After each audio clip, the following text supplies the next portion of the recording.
public discourse is fixated on missile signatures and launch trajectories. This is a deliberate misdirection. The kinetic cost of a hypersonic strike is monumental, the attribution instantaneous. It is a weapon of last resort. The primary vector of 21st century state conflict is not a projectile. It is systemic, invisible, and already in motion. The objective is not to level a city, but to sever the digital nervous system that underpins a nation's solvency. The real threat is silence.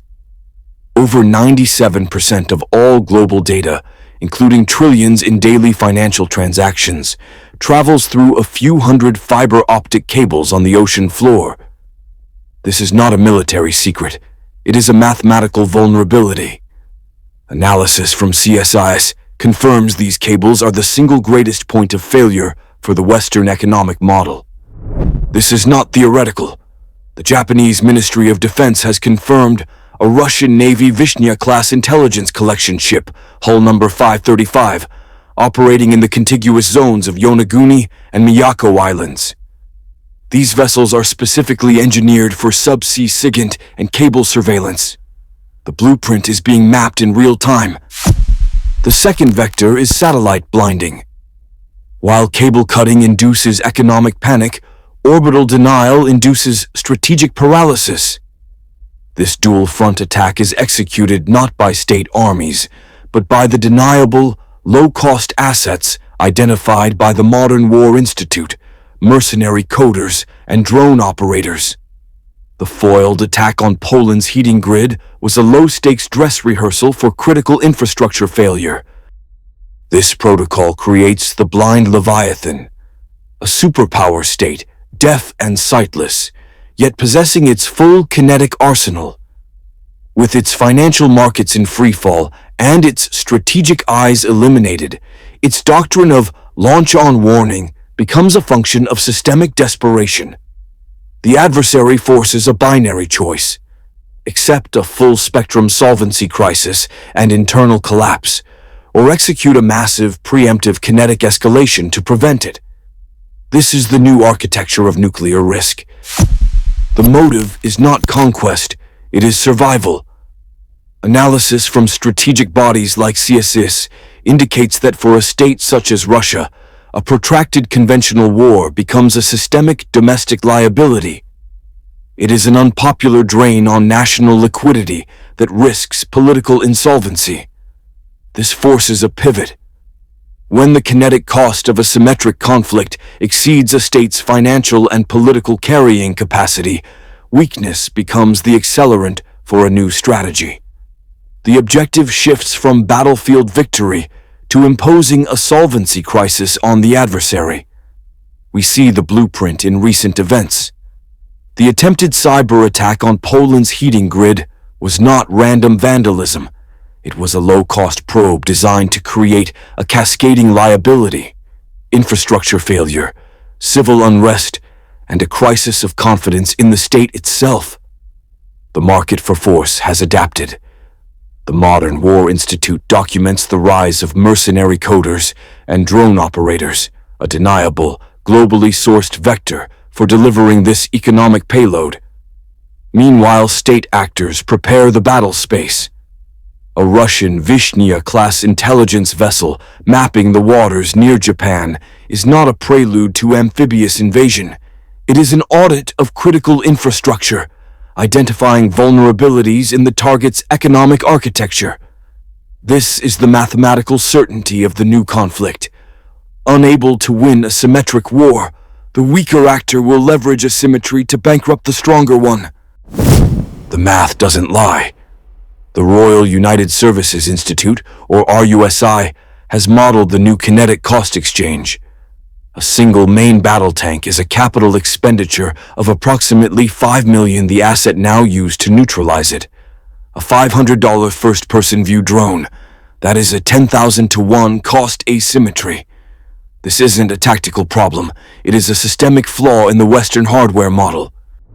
This is the democratization of violence, a term of art for extreme cost leverage. It signifies the collapse of the barrier to entry for inflicting state-level damage. The objective is no longer to win on the battlefield. The objective is to impose cascading, unsustainable liabilities on the target's balance sheet, triggering a solvency crisis. This vector is multi-domain. Deniable mercenary coders can now execute attacks against critical infrastructure, heating grids, port logistics, financial markets, for a fraction of the cost of defending them. The foiled attack on Poland's heating network is a blueprint. The goal is to force the state into a permanent, high-expenditure, launch-on-warning defensive posture, bleeding its treasury dry without firing a single conventional shot. The strategic calculus is inverted. The cost to defend is now exponentially higher than the cost to attack. For every multi-million-dollar asset a state deploys, an adversary needs only a fractional investment to create a catastrophic liability. This is not warfare as we knew it. This is economic attrition, executed with lethal precision. The primary target is no longer the military, it's the national balance sheet. The headlines pointing to regional instability, warnings about South Africa, unrest in Canada, are not the signal. They are the noise. These locations are being prepared as proxy laboratories. They are staging grounds, intentionally cultivated gray zones designed to provide operational cover and plausible deniability for the real offensive. This is the reconnaissance phase. Between January 13 and 15, Japan's Ministry of Defense tracked a Russian Vishnya-class intelligence vessel, hull number 535, operating in the contiguous zones of its islands. This is not tourism. This is systemic mapping of underwater cables, communication nodes, and response times, the digital and physical architecture of a G7 state. This is the testing phase. Polish authorities recently foiled a cyber attack targeting their national heating grid. As reported by Euronews, this was not a simple act of digital vandalism. It was a live-fire stress test on critical infrastructure, executed by deniable assets to identify systemic vulnerabilities before a full-scale assault. They are finding the breakpoints.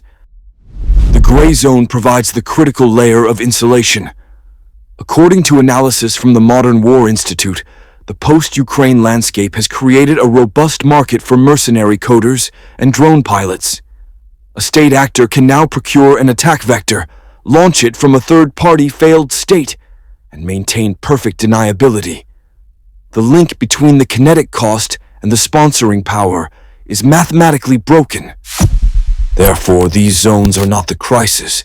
They are the delivery mechanism for the crisis. The objective is not to win a battle in a forgotten proxy state.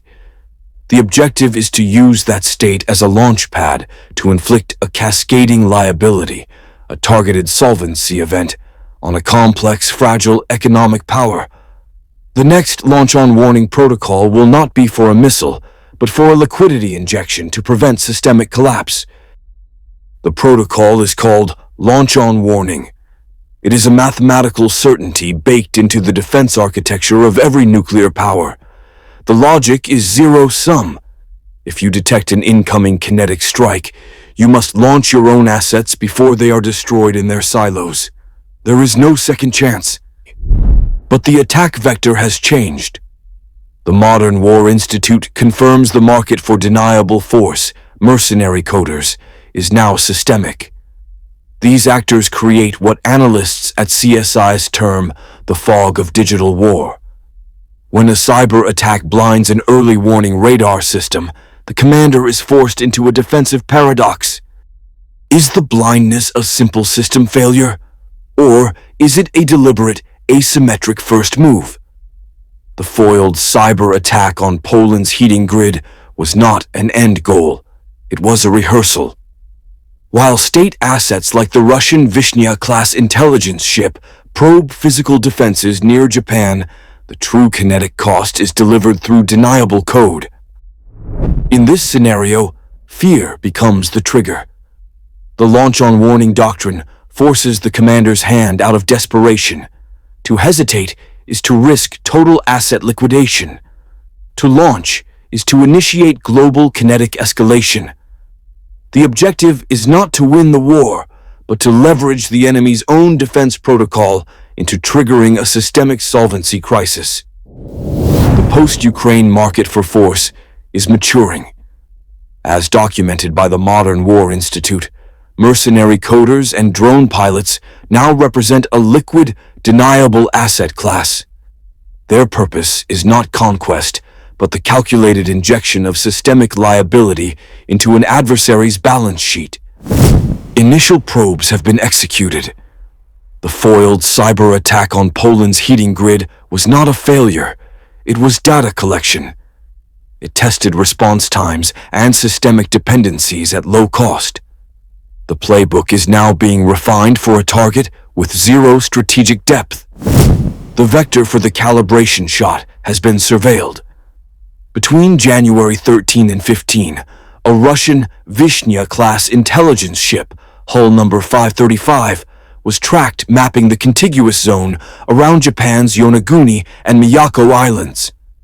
According to CSIS analysis, these vessels are optimized for surveying undersea infrastructure, specifically fiber optic cables.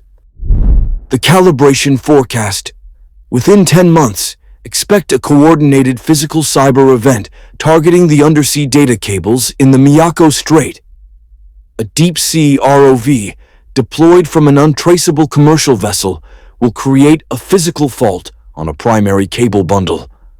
Simultaneously, a mercenary-coded logic bomb will trigger cascading failures in the network's rerouting protocols, creating a 72-hour data blackout for a major Japanese financial hub. Attribution will be impossible, a freak accident combined with a software glitch. The objective is not kinetic damage.